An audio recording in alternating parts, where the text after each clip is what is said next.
त्यांनाच द्यायचं होतं ना.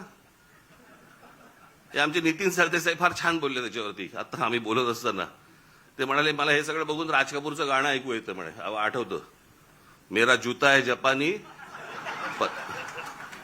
पतलून है काय इंग्लिस्तानी, सर पे लाल टोपी रूसी म्हणजे रशियन, फिर भी दिल है हिंदुस्तानी. कॉन्ट्रॅक्टर आमचा तो बर्बाद करणार, तुम्ही काळजी करू नका.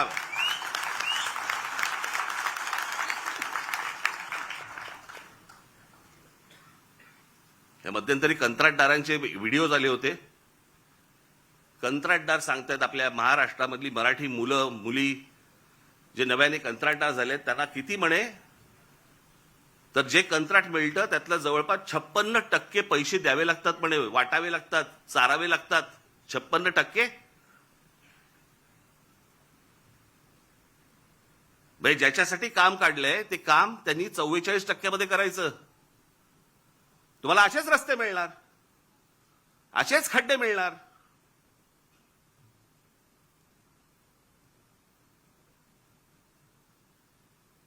हे आपल्या कंत्राटदारांचं कामच नाही ते. मी त्या मगाशी बोललो ना, मी त्या डॉक्युमेंटरीमध्ये मी म्हटलंय, त्याच्यात दिलंय. छत्रपती शिवाजी टर्मिनस आपलं अगोदरचं VT स्टेशन 1800 सालात बांधलंय. 1800 सालात. त्याला मुंबईची लोकसंख्या पण तेवढी नव्हती. 1800 सालात बांधलेलं रेल्वे स्टेशन आज लोकांना पुरतंय. इतकी लोकसंख्या वाढल्यानंतर पण ह्याला म्हणतात विजन. याला म्हणतात हे काय होऊ शकतं, हे किती लोकांना पुरू शकतं. आज किती रेल्वे तिकडनं जातात, किती माणसं तिकडे येतात, किती माणसं उतरतात, किती माणसं चढतात. हे 1800 सालात बांधलंय.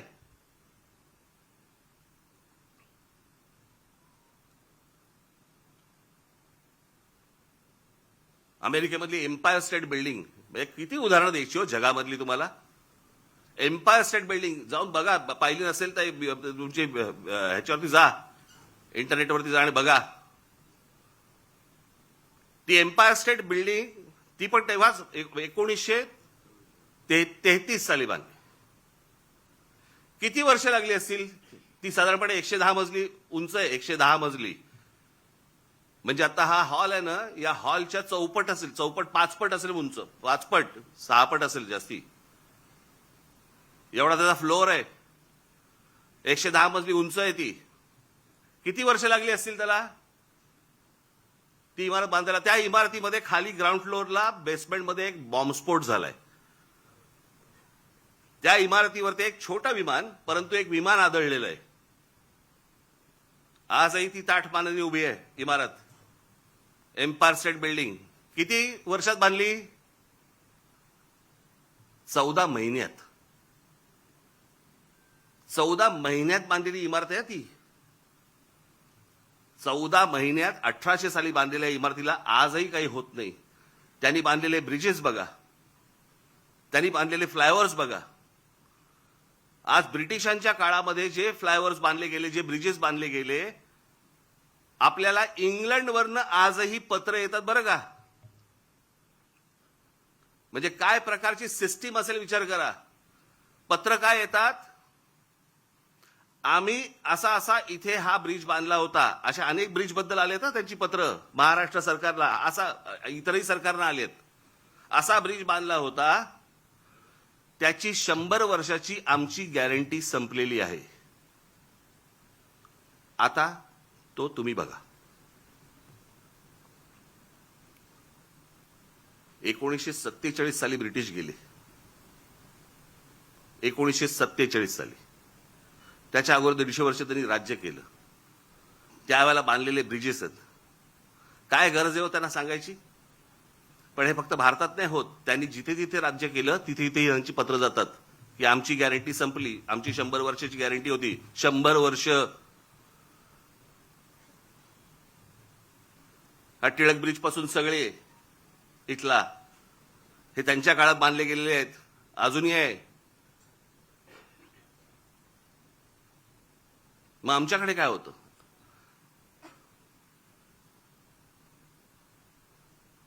आमच्या रस्त्याला का खड्डे पडतात?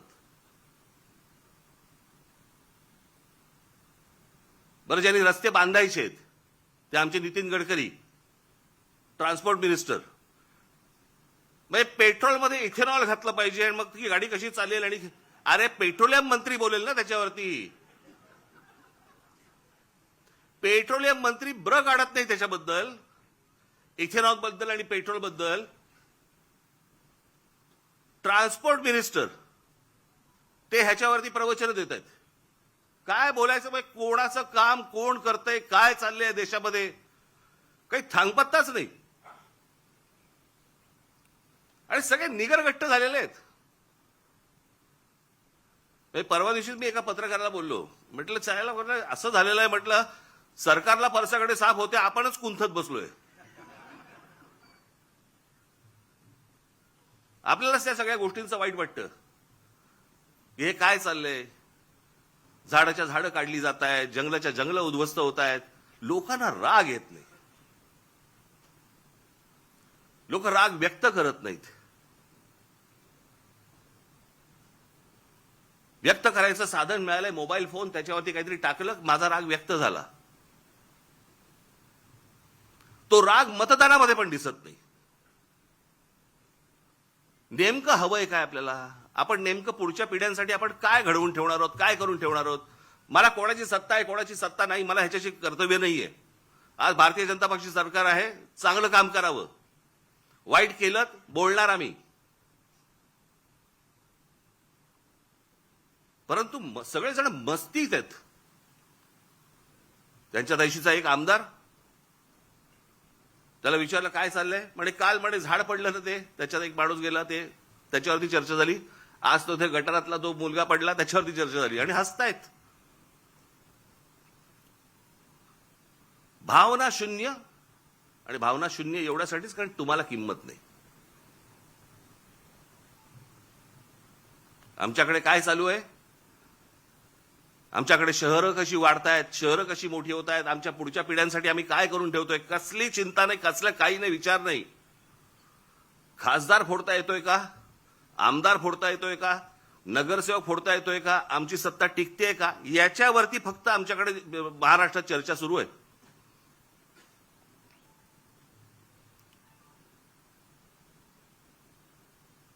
आता काय 3 वर्ष निवडणुका नाहीत, लोक म्हणणार मग आता काय आम्ही चिडून तरी काय, मतदान कुठे? अरे मतदानाची ज्याला वेळ येते ना, त्याला अगोदरचं साचलेल्या गोष्टींचा विचार करायचा असतो.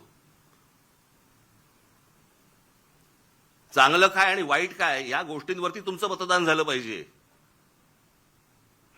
उद्या राज ठाकरे जर समजा चुकत असेल, तुम्ही बोललं पाहिजे. इतर पक्ष जर चुकत असतील, बोललं पाहिजे. लोकशाही कशाला म्हणतात ना, ती लोकशाही जर जिवंत ठेवायची असेल ना, मी मागे पण एकदा उदाहरण दिलं होतं, आज मुद्दामून परत देतो उदाहरण तुम्हाला. ज्यावेळेला दुसरं महायुद्ध ज्यावेळेला संपलं ना, ते संपल्यानंतर सगळी वाहवा झाली. इंग्लंडची वाहवा झाली, विन्स्टन चर्चिलची वाहवा झाली. विन्स्टन चर्चिलचं ते एक फेमस त्याची ती मुद्रा होती हाताची, वी फॉर विक्टरी. त्याच्यामध्ये फक्त वी फॉर विक्टरी नव्हतं, वी फॉर विन्स्टन पण होतं. Winston Churchill